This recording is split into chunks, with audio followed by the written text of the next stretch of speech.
తెలంగాణలోని కొన్ని గ్రామాల గురించి స్థానికులు ఇప్పటికీ భయంతో మాట్లాడుతుంటారు.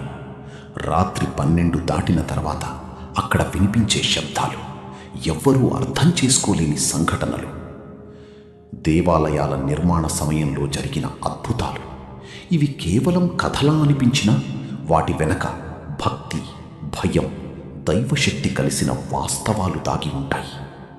అలాంటి సంఘటనలలో ఒకటి చౌటుపల్లి శ్రీ కోటిలింగేశ్వర స్వామి ఆలయంలో జరిగింది. ఈ సంఘటనను అక్కడి పెద్దలు ఇప్పటికీ మర్మంగా చెబుతుంటారు. ఆ రోజు నాగేంద్రుడు స్వయంగా ప్రత్యక్షమయ్యాడు అని. చౌటుపల్లి చుట్టూ పచ్చని చెట్లు, మధ్యలో ప్రాచీన శివక్షేత్రం, ఎన్నో సంవత్సరాల చరిత్ర కలిగిన శ్రీ కోటిలింగేశ్వర స్వామి ఆలయం. భక్తుల రద్దీ రోజు రోజుకి పెరుగుతుండటంతో ఆలయానికి మహారాజగోపురం నిర్మించాలని నిర్ణయించారు ఆలయ ధర్మకర్తలు. దక్షిణ భారతదేశంలోని ప్రసిద్ధ స్థపతులను సంప్రదించారు. తమిళనాడు నుండి 100 మందికి పైగా శిల్పులు, కళాకారులు, స్థపతులు వచ్చారు. వారి చేతుల్లో రాళ్ళు దేవతల రూపం దాల్చేవి. వారి శిల్పాల్లో శాస్త్రం, ఆగమం, భక్తి కలిసి ఉండేవి. ప్రతి ఉదయం సూర్యోదయం కంటే ముందే పనులు ప్రారంభమయ్యేవి. గంటల శబ్దాలు, రాళ్లు చెక్కే మూతలు, మంత్రోచ్చారణలు, ఆ ప్రాంతమంతా ఒక యజ్ఞ వాతావరణంలా మారిపోయింది. కానీ ఆ రోజు మాత్రం వాతావరణం భిన్నంగా ఉంది. ఆకాశం మబ్బులతో నిండిపోయింది. గాలి అసహజంగా వీచింది. కొంతమంది కార్మికులు ఈరోజు ఏదో జరగబోతోంది అని ఒకరితో ఒకరు చెప్పుకున్నారు. అదే సమయంలో ఒక శిల్పి ఆలయానికి బయటకు వెళ్ళి పొగ తాగి తిరిగి పనిలో చేరాడు. ఆలయ నిర్మాణ నియమాల ప్రకారం పవిత్ర స్థలంలో పనిచేసేవారు శుచిగా ఉండాలి. మద్యపానం, పొగ తాగడం, అపవిత్ర అలవాట్లు నిషేధం. కానీ అతను ఆ నియమాలను పట్టించుకోలేదు. చేతిలో పనిముట్లు తీసుకుని మళ్లీ రాతిపై పని ప్రారంభించాడు. అంతలో భుస్ భుస్ అనే శబ్దం వినిపించింది. మొదట అతను పట్టించుకోలేదు. కానీ ఆ శబ్దం మరింత దగ్గరగా వినిపించింది. చుట్టూ ఉన్న కార్మికులు ఒక్కసారిగా నిశ్శబ్దంగా మారిపోయారు. శిల్పి నెమ్మదిగా వెనక్కి తిరిగి చూశాడు. అక్కడ కనిపించిన దృశ్యం చూసి అతని గుండె ఆగిపోయినట్టయింది. ఒక భారీ కాలనాగు, నల్లటి మెరిసే దుక్కలు, ఎగసిన పడగ, కోపంతో ఎర్రబడిన కళ్ళు. అది నేరుగా అతని వైపు చూస్తోంది. ఆ క్షణంలో ఆలయ ప్రాంగణమంతా భయంతో కదలకుండా నిలిచిపోయింది. శిల్పి చేతిలోని పనిముట్లు కింద పడిపోయాయి. అతని శరీరం వణికిపోయింది. తర్వాత ఒక్కసారిగా చచ్చాను బాబోయ్ అని అరుస్తూ గుడి బయటకు పరిగెత్తాడు. కానీ భయం అక్కడితో ఆగలేదు. ఆ కాలనాగు అతన్ని వెంబడించడం ప్రారంభించింది. ఆ దృశ్యం చూసిన కార్మికులు అరిచారు. కొంతమంది పరుగులు తీశారు. మరికొందరు ఓం నమః శివాయ అంటూ జపం ప్రారంభించారు. గ్రామస్తులు కూడా అక్కడికి చేరుకున్నారు. కానీ ఎవ్వరూ దగ్గరకు వెళ్ళి ధైర్యం చేయలేకపోయారు. ఎందుకంటే ఆ నాగు సాధారణ పాము కాదని అందరికీ అర్థమవుతోంది. శిల్పి ప్రాణభయంతో పరుగెత్తుతూనే ఉన్నాడు. కాలనాగు అతని వెనకే వస్తోంది. దాని శబ్దం వినిపించిన ప్రతిసారి అతని గుండె మరింత వేగంగా కొట్టుకుంది.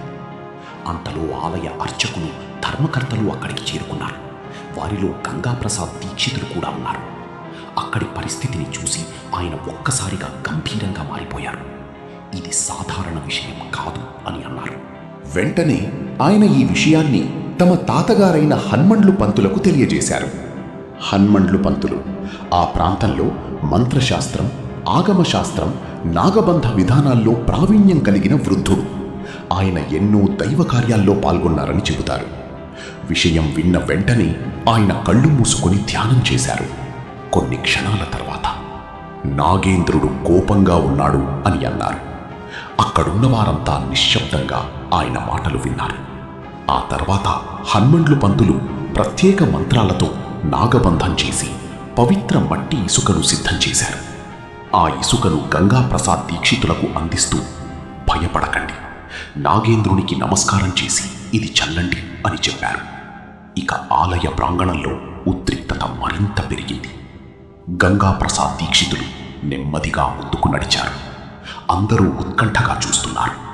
కాలనాగు ఇంకా కోపంతో పడగ ఎత్తి ఉంది. కాలనాగు ఇంకా కోపంతో పడగ ఎత్తి ఉంది. ఆ సమయంలో గంగాప్రసాద్ దీక్షితులు చేతులు జోడించి నాగేంద్ర స్వామి క్షమించండి అని నమస్కారం చేశారు. తర్వాత మంత్రించిన మట్టి ఇసుకను నాగు వైపు చల్లారు. అక్కడి వారందరూ ఊపిరి బిగబట్టి చూస్తున్నారు. కొన్ని క్షణాలు అంతా నిశ్శబ్దం. ఆ తర్వాత ఆ కాలనాగు నెమ్మదిగా తన పడగ దించుకుంది. దాని కోపం ఒక్కసారిగా తగ్గిపోయినట్టుగా కనిపించింది. తర్వాత అది వెనక్కి తిరిగి ఆలయ సమీపంలోని పుట్టలోకి నెమ్మదిగా ప్రవేశించింది. ఆ దృశ్యం చూసిన ప్రజలు ఆశ్చర్యంతో నిలిచిపోయారు. కొంతమంది కళ్ళలో నీళ్లొచ్చాయి. మరికొందరు నేలపై పడిపోయి శివునికి నమస్కరించారు. కానీ గంగాప్రసాద్ దీక్షితులు అక్కడితో ఆగలేదు. ఆయన వెంటనే ఆ శిల్పిని పిలిచారు. భయంతో వణుకుతున్న అతనికి నీ తప్పు తెలుసుకున్నావా అని ప్రశ్నించారు. శిల్పి ఏడుస్తూ క్షమించమని వేడుకున్నాడు. అప్పుడు గంగాప్రసాద్ దీక్షితులు అతనిని ఆలయ పక్కనే ఉన్న పవిత్ర బ్రహ్మ పుష్కరిణి వద్దకు తీసుకెళ్లారు. ఆ పుష్కరిణి గురించి స్థానికులు ఒక విశ్వాసం చెబుతారు. అక్కడ స్నానం చేస్తే పాప విమోచనం జరుగుతుందని. ఆ శిల్పికి పవిత్ర స్నానం చేయించారు. ఆ తర్వాత శివాలయం చుట్టూ 108 పొర్లు దండాలు, 108 ప్రదక్షిణలు చేయించారు. ప్రతి ప్రదక్షిణలో అతను ఓం నమఃశివాయ అంటూ కన్నీళ్లు పెట్టుకున్నాడు. అక్కడున్నవారు కూడా అతనితో కలిసి జపం చేశారు. సూర్యాస్తమయమయ్యే సమయానికి ఆలయ ప్రాంగణం మళ్లీ ప్రశాంతంగా మారింది.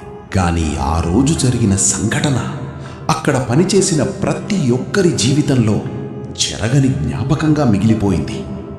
ఇప్పటికీ చౌటుపల్లి గ్రామ పెద్దలు ఒక మాట చెబుతుంటారు.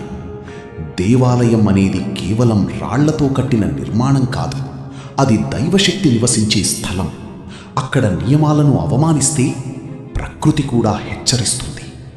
ఆ రోజు కాలనాగు వచ్చిందా, లేక స్వయంగా నాగేంద్రుడు ప్రత్యక్షమయ్యాడా? ఈ ప్రశ్నకు సమాధానం ఇప్పటికీ ఎవ్వరికీ తెలియదు. కానీ చౌటుపల్లి శ్రీ కోటిలింగేశ్వర స్వామి ఆలయంలో జరిగిన ఆ సంఘటన భక్తి ముందు అహంకారం ఎంత చిన్నదో, దైవశక్తి ముందు మనిషి ఎంత బలహీనుడో